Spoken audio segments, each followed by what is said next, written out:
अरे वाह, आज तो मम्मी ने क्या मस्त टिंडे की सब्जी बनाई है। दिल गार्डन गार्डन हो गया खाकर, लेकिन मेरा पेट तो भरा नहीं। ऐसे बोलते हुए पूजा प्लेट की बची कुची सब्जी चाटने लगती है और रसोई में आकर अपनी माँ मालती से सब्जी मांगती है।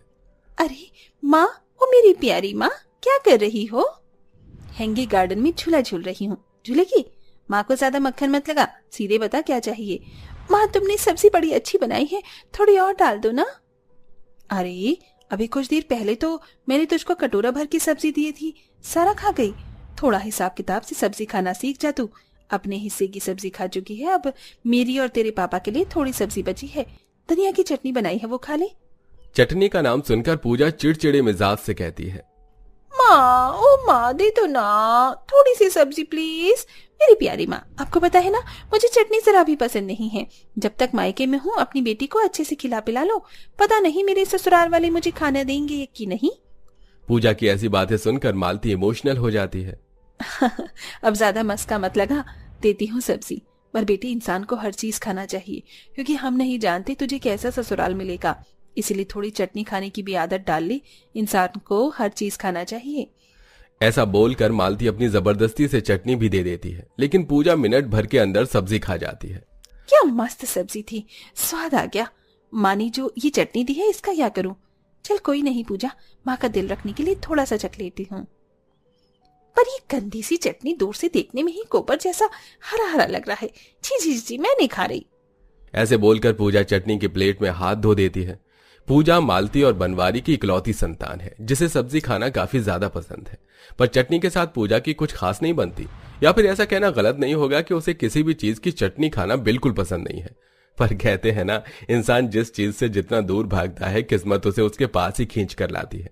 गुजरते महीनों के साथ पूजा की शादी एक भरे पूरे जॉइंट फैमिली में तय हो जाती है और बड़े धूमधाम से पूजा की शादी मोहित के संग हो जाती है और वो विदा होकर ससुराल आ जाती है, जहां हाथों में आरती की थाली लेकर सास विमला स्वागत में खड़ी थी।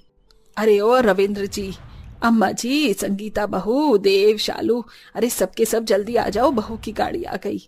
तभी सब लोग स्वागत के लिए आ जाते हैं। इतने सारे लोगों को देखकर पूजा घबराहट से बोलती है, हाय मैं मर गई, ये मेरा ससुराल है।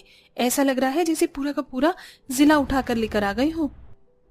पूजा मन में अंदर ही अंदर ससुराल में मौजूद सदस्यों की गिनती करने लगती है।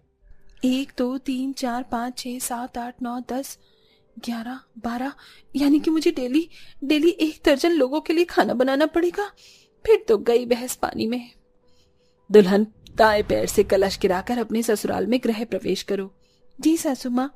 आओ, मैं तुम्हारा सबसे परिचय करवाती हूँ। ये इस घर की बड़ी और तुम्हारी ददिया सास चंद्रमुखी हैं। जी प्रणाम दादी जी। खूब खुश रहो बहू, ये तेरे जेठ जेठानी संगीता और देव हैं, और ये उनके बच्चे रोहन, परी, और ये तेरी ननंद शालू है। भाभी, आप तो अभी से ही कमर कस लो, कल से आपकी अग्नि परीक्षा है।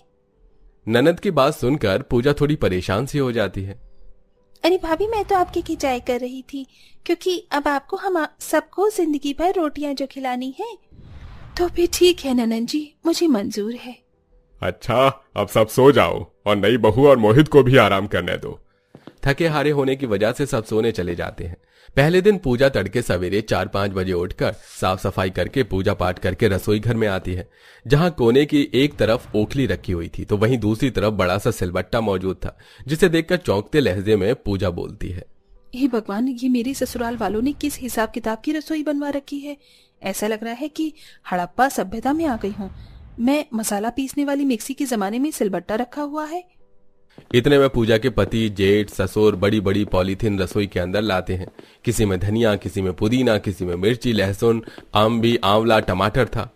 लगता है मेरे ससुराल वालों की अकल घास चरने चली गई है।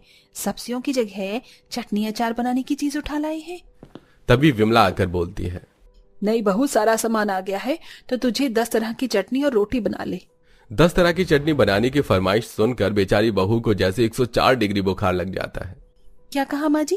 10 तरह की चटनी बनानी है? हाँ बहू, हमारा परिवार डेली 10 तरह की चटनी से रोटी खाता है, और अब तुम भी अपने अंदर अपने ससुराल की आदतें डालो।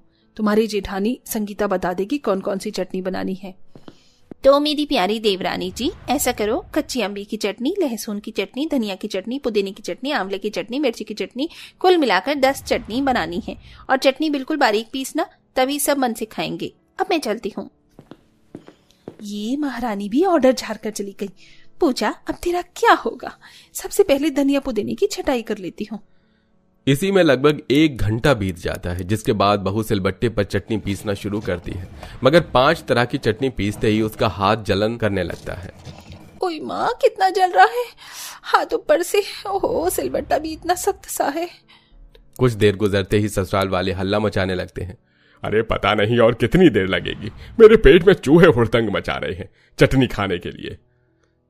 हमें भी भूखी लगी है चाचू। चाचू, चाची को जल्दी बोलो ना, हमारी फेवरेट चटनी ले आए। हाँ बोलता हूँ। पूजा, और कितनी देर लगेगी? जल्दी बनाओ, खाना सब भूखे हैं। हाँ बना रही हूँ मोहित जी। बैठे बैठे ऑर्डर तो ऐसे फरमा रहे हैं जैसे मैं कोई मशीन हूँ। ये नहीं कि हाथ बटा दें आके। लगभग 2-3 घंटे बाद पूजा खाना परोसने लगती है तो ननद शालू चिड़चिड़े मिजाज से बोलती है, ये लीजिए आप लोगों की 10 तरह की चटनी और गर्मा गर्म रोटी। भाभी, ये क्या जरा सी चटनी डाल रही हो? ये तो वही बात हो गई, ऊंट के मुंह में जीरा।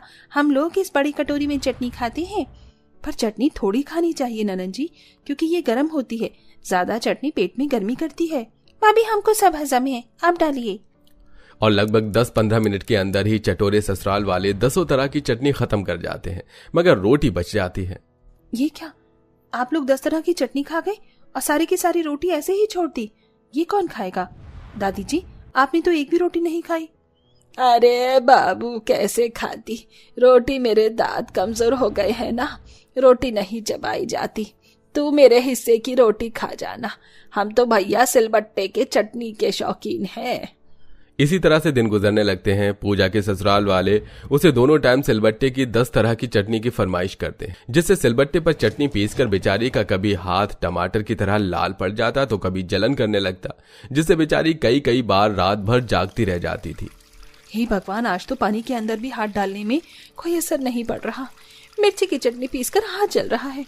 बस बहुत हो गया, मैं कल साफ सीधे सबको बोल दूंगी मुझसे सिलबट्टे पर चटनी नहीं पीसी जाएगी।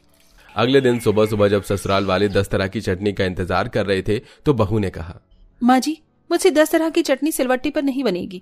अब आप लोगों को 10 तरह की चटनी खानी है तो मिक्सर ले आइए, मैं उसमें चटनी बना दूंगी। तभी सबके सब नौटंकी मचाने लगती हैं। अरे अगर मिक्सी की चटनी में तो 1 पैसे का स्वाद नहीं होता, चटनी का स्वाद ही जल जाता है। अरे बहू, तुझको दिक्कत क्या है 10 तरह की ही चटनी सिलबट्टे पर पीसने में? माँ जी, 10 तरह की चटनी सिलबट्टे पर पीसकर मुझे पता है कि मैं डेली क्या झेलती हूँ। आप लोगों को तो खाली खाने से मतलब है। बोलते बोलते पूजा रोने लगती है तो अकड़ू नंद बोलती है, बस बस भाभी, रो मत, आपके रोने से पिघलने वाली नहीं। हमको तो 10 तरह की सिलबट्टे की ही पिसी हुई चटनी चाहिए। हाँ। अपने जीभ के स्वाद के आगे कोई बेचारी बहू के दुख को नहीं समझता। इसी तरह दिन गुजरते हैं। दिन रात चटनी खाकर ससुराल वालों के पेट में गर्मी छाने लगती है। वहीं इधर पूजा के हाथ सूजकर मोटे मोटे हो जाते हैं तो मोहित डॉक्टर को बुलाता है। देखिए, इनकी स्किन बहुत ही सेंसिटिव है। क्या आप लोग सिलबट्टे पर मसाला पिसवाते हैं? इनके हाथों की हालत देखिए, कितनी बुरी हो रखी है। इन्हें फंगल इन्फेक्शन हो रखा है। बहू के बिगड़े हाथों की दशा देखकर ससुराल वालों को भारी पछतावा होता है। बहू, हो सके तो अपने ससुराल वालों को माफ कर दे। हमने अपनी जीभ के चटोरेपन के चक्कर में तुझसे डेली 10 तरह की चटनी सिलबट्टे पर पिसवाई। अब हम आज से चटनी खाना ही छोड़ देंगे। ये सुनकर बहू के कलेजे में बड़ा चैन पड़ जाता है और ससुराल वाले भी सब्जियां खाना शुरू कर देते हैं। वेल दोस्तों, क्या आप आज भी मिक्सी वाले जमाने में सिलबट्टे पर चटनी पीस कर खाते हैं? कमेंट बॉक्स में कमेंट करके जरूर बताइएगा।